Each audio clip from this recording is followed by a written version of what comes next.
नमस्कार दोस्तों, स्वागत है आप सभी का वैदिक एस्ट्रो इंडिया में।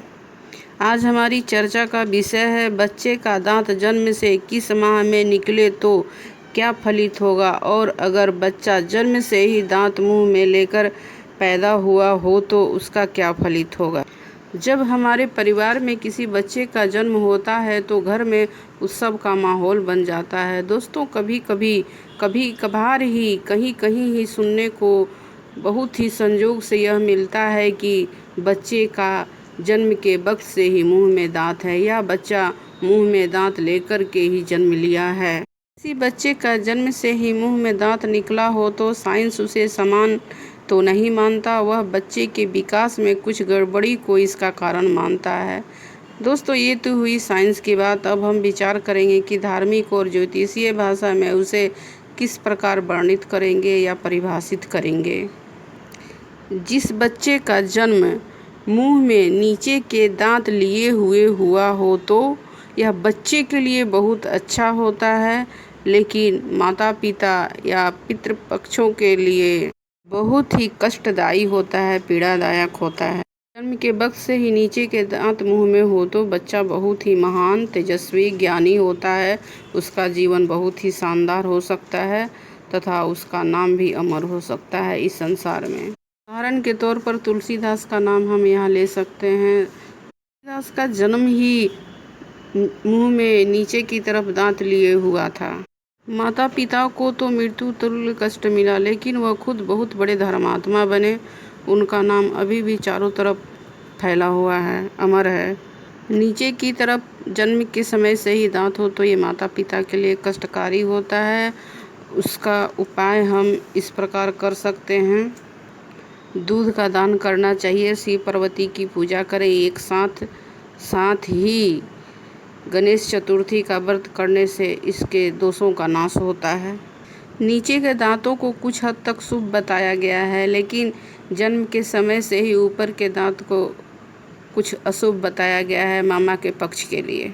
अगर जन्म के वक्त से ही बच्चे का दांत ऊपर की ओर निकला हुआ हो तो वह भी बहुत महान, तेजस्वी, ओजस्वी तथा ज्ञानी होगा तथा अपने नाम को अमर करने वाला होगा। बस अपने मामा पक्ष को जरा परेशानी देगा। जन्म के वक्त से ही अगर ऊपर दांत हो तो मामा को चाहिए कि वह वस्त्र और 7 प्रकार का अनाज लेकर बच्चे के सिर के ऊपर से उतार कर किसी गरीब या ज़रूरतमंद को दे दे, और बच्चों को साथ लेकर मामा गंगा किनारे जाकर वहाँ पूजा और हवन करे माँ गंगा का। इससे इस दोष का नाश होगा कुछ हद तक। जन्म के समय से ऊपर की तरफ अगर दांत निकले हुए हों तो ये ननिहाल पक्ष के लोगों के लिए अच्छा नहीं होता है। लड़कों की तुलना में लड़कियां जन्म से दांत लेकर ज़्यादा पैदा होती हैं।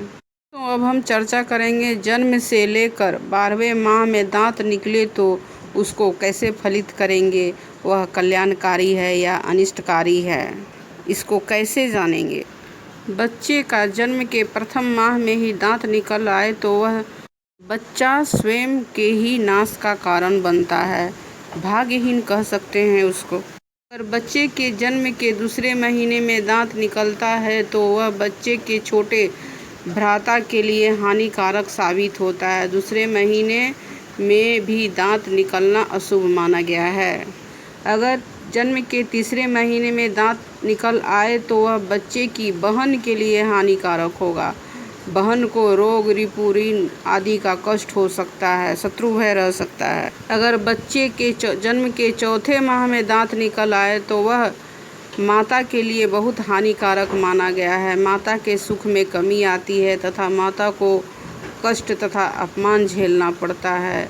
अगर बच्चे का जन्म से 5वें माह में दांत निकल आए तो बच्चे के बड़े भ्राता के लिए बहुत ही कष्टकारी और संकट प्रदान करने वाला होता है।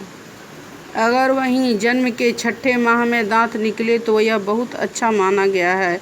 यह माता पिता तथा परिजनों के लिए मंगलमयी तथा शुभ सफलतादायक होता है। साथ ही बच्चा मंत्रों का ज्ञाता भी होता है, वह कोई भी मंत्र बहुत जल्द ही सिद्धि प्राप्त कर लेगा। बहुत ही शुभ माना गया है 6ठे माह में दांत निकलना। कहा जाता है कि ऐसे बच्चों को किसी प्रकार की कोई कमी नहीं रहती है जीवन में। 7वें माह में अगर दांत निकले तो यह भी बहुत अच्छा माना गया है। इससे पितृ सुख की प्राप्ति होती है, पिता के लिए सुखदायी होता है। वहीं अगर 8वें माह में दांत निकले तो यह पुष्टिवर्धक होता है, लेकिन कहीं कहीं भ्रांतियां हैं कि इसे अशुभ भी मानते हैं लोग। अगर जन्म से बच्चे का दांत 9वें माह में निकले तो यह धन की वृद्धि करता है तथा लक्ष्मी की अखंड प्राप्ति होती है। वहीं अगर बच्चे का जन्म से 10वें माह में दांत निकले तो वह सुखी और धनी होता है। वहीं अगर बच्चे के जन्म से 11वें माह में दांत निकले तो धन्य धान की प्राप्ति होती है परिवार में तथा बच्चे को। वहीं अगर जन्म से 12वें महीने में दांत निकले तो यह धन्य सुख सौभाग्य की प्राप्ति का कारक होता है। बच्चों को दांत निकलने लेकर बहुत सारी भ्रांतियाँ और मान्यताएं हैं। शास्त्रीय ज्योतिष अनुसार 5वें माह के बाद दांत निकलना शुभ माना गया है। जन्म से 5वें माह तक दांत निकले तो वह अनिष्टकारी कहा गया है। वहीं 6ठे माह से दांत निकले तो मंगलकारी तथा शुभ फलदायी बताया गया है। अगर बच्चे के जन्म से लेकर 5वें माह तक दांत निकले तो कहने का मतलब यह हुआ कि 1 माह से लेकर 5 मास की आयु तक अगर बच्चे का दांत निकलता है तो ये दोषों को दूर करने के लिए त्रयोदशी तथा गणेश चतुर्दशी का व्रत करें। इससे दोषों का नाश होता है। दोस्तों, अगर यह वीडियो पसंद आया हो तो इसे लाइक और शेयर करें तथा मेरे चैनल को सब्सक्राइब करें। बेल आइकन प्रेस करना ना भूलें। धन्यवाद।